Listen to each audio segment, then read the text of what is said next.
Good morning, guys! So today, ako ay um, happy dahil um, nadagdagan na naman yung nadagdagan na naman yung edad natin. Kaya, yeah, nagigising ko lang actually. Kanina pa nakaligo na ako, nagbihis na ako. Wala pa akong ginagawa sa mukha ko, kaya ganyan pa itsura ko. Papasok kasi ako trabaho rin ngayon. Ayan, nasaya ako ngayon. Kakape muna ako.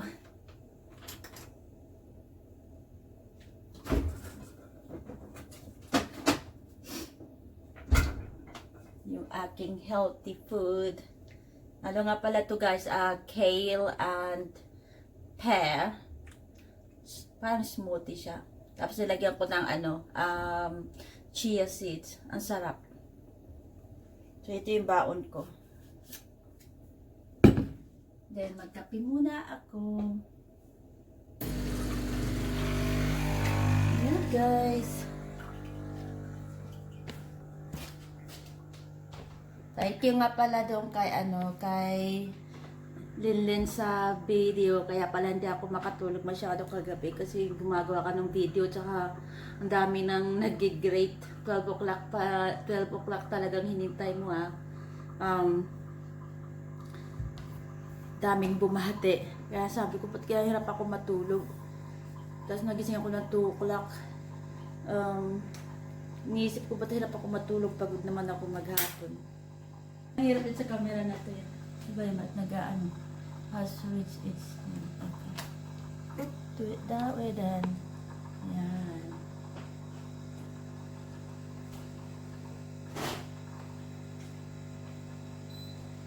Init eh.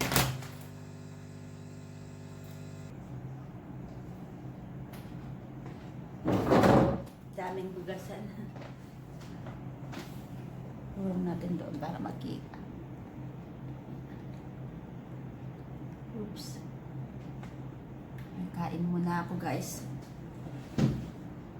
Kain tayo. Nilagang itlog.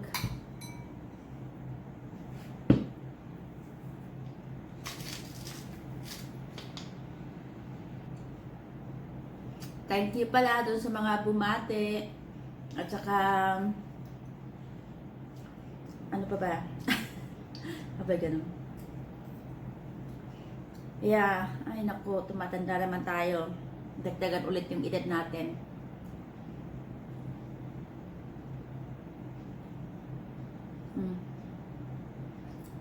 Sarap ng itlog guys. Paborito kong kainin sa breakfast, itlog na nilaga.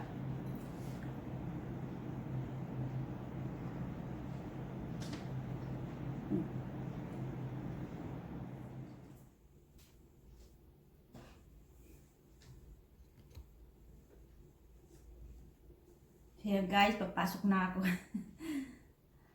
Wala, malis na yung asawa ko. Wala lang. Hindi, biro lang. Sabi niya sa akin kanina, di ko bibigay sa yung regalo sa iyo ngayon kasi aalis ka rin naman, di mo naman yan mai-enjoy. Kaya sabi niya, mamaya na lang, mas maganda daw kung mamayang hapon na lang niya bibigay after work. Sabi ko, okay lang. Hindi naman ako nag-expect. Di daw. Pero kahapon pa, ay nung isang araw pa ako tanong ng tanong. Sabi ko, anong regalo mo sa akin? Kasi this time, kahit sa wedding anniversary namin, hindi talaga ako sabi kung ano yung gusto ko. Kasi parang feeling ko wala akong maisip. Anyway, so sabi niya, sige, sabi niya, ano na lang, yung regalo mo mamayang hapon na lang. Hindi ko alam kung ano yung regalo niya.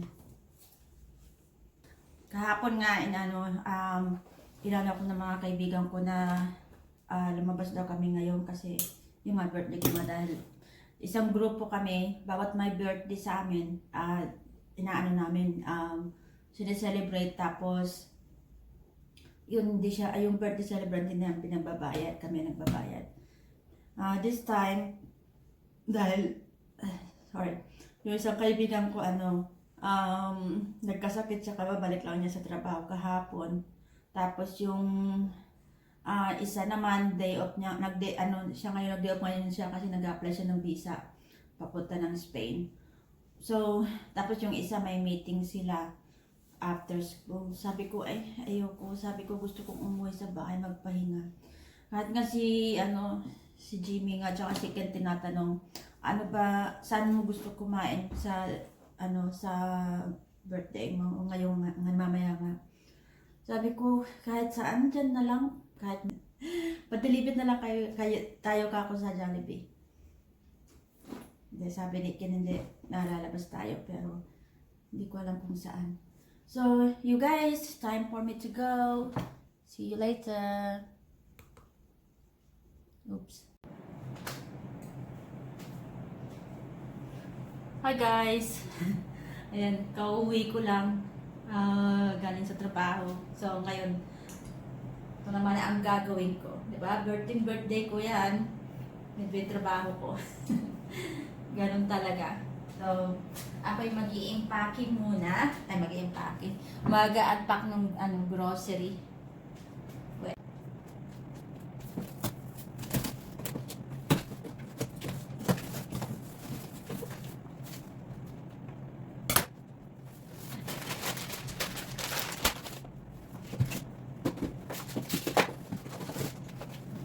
Tingnan nyo ito guys, itong bigas.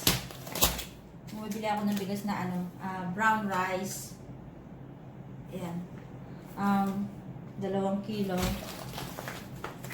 2 kilo. Alam mo kung ilang buwan ko to? Minsan 3 buwan o 4 na buwan. Kasi bihira lang ako kumain ng kanin.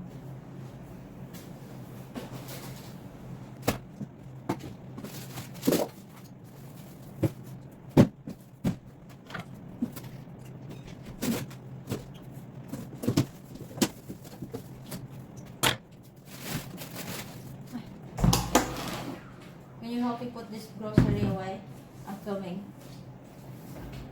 You can go that way if you want.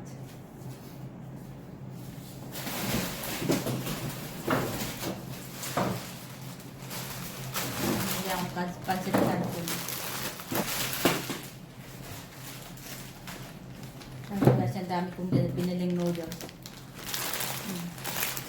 Gusto ko ito yung paborito kong noodles na ito. Ayan guys, natapos na rin. Nakakapagod. Tapos na ako magsampay. Tapos na ako magano ng mga grocery. Wala na akong energy.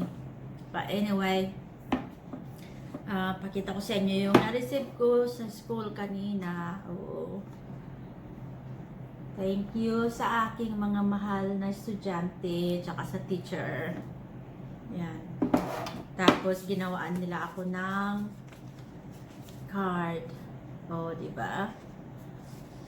Yan. Ito yung mga nila. Mga signature nila.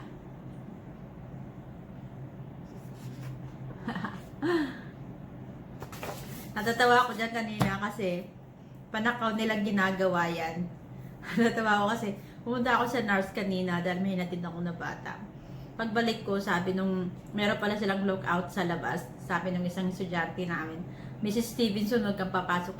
Sabi niya, Mrs. Stevenson, don't go inside. Sabi ko, why? Sabi niya naman, just don't go. You're not allowed to go inside. Sabi ko, hindi pwede kasi I need to talk to your teacher. Sabi ko gano'n. Tapos pumasok lang ako. Nagulat sila lahat. Sabi like, Mrs. Stevenson, why are you here? You're not supposed to be here. Parang may hint na ako doon. Pero kinuwari, hindi ko lang alam.